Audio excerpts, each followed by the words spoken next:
Em nome do Pai, do Filho e do Espírito Santo. Amém.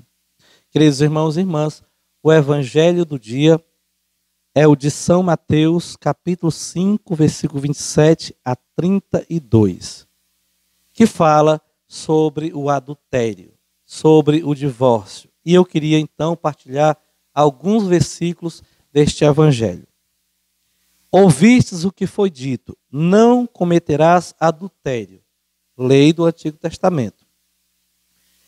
Eu, porém, vos digo, Jesus, todo aquele que olhar para uma mulher com desejo de possuí-la, já cometeu adultério com ela em seu coração.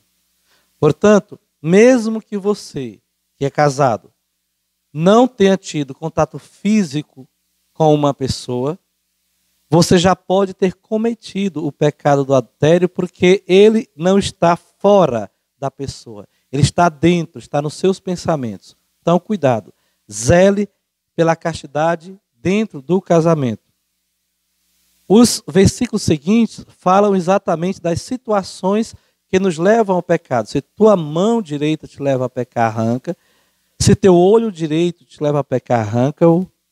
Justamente para que você fuja das situações em que você pode cometer o adultério, uma traição. Mas já saiba que dentro do seu coração pode sim acontecer o adultério tão grave quanto se fosse exterior. Então Jesus dá um passo, ele vai além. Não é só cometer o ato de adultério fisicamente falando. É consentir dentro do seu coração que você que é casado possa ter uma mulher ou um esposo consigo, uma outra pessoa, numa relação extraconjugal. Isto já é o adultério propriamente dito por Jesus. Depois, há um pensamento forte de que se o casamento dá trabalho, se a nossa relação em casa ela está conturbada, então a melhor saída para nós dois é que a gente se separe. Veja, a igreja diz que em alguma situação, sobretudo naquela situação em que um dos cônjuges ele corre risco de ser morto pelo outro, onde a relação está insustentável, a igreja permite a separação dos corpos, dos dois.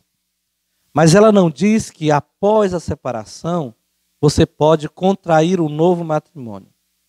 Então, o cristão católico é casado na igreja, se separa, às vezes por razões fortes, como esta, que eu acabei de falar, e aí ele procura uma outra pessoa e se casa no civil. É permitido por Jesus? Não.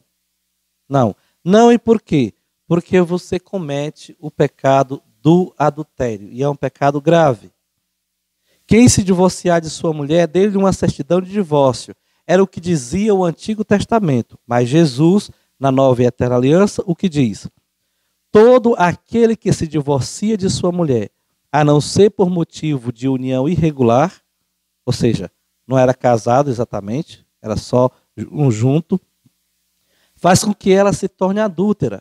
Quem se casa com a mulher divorciada comete adultério. Isso aqui é um tema espinhoso, porque quando um padre prega, quando uma pessoa da igreja prega isso aqui, parece que a pessoa está punindo alguém e dizendo assim, olha, a partir de agora você não pode mais ser feliz. Nós sabemos que a felicidade, ela não se dá por causa unicamente do matrimônio. Porque se fosse assim, um sacerdote não poderia ser feliz, um celibatário não poderia ser feliz, uma pessoa que dedicou a sua vida inteira para cuidar de um pai, de uma mãe, da sua família, não poderia ser feliz. Então, a felicidade não consiste em ter uma pessoa exatamente. Agora, se você tem uma pessoa com quem você se casou, você fez uma promessa a ela e a Deus, você deve se manter fiel a esta pessoa. E quando você arranja uma segunda pessoa, mesmo depois de você ter sido se separar por motivos justos, digamos assim, você tem que permanecer na sua vida de casado. Não é uma vida de solteiro, é de casado. Você permanece casado com aquela pessoa para sempre, até que a morte os separe.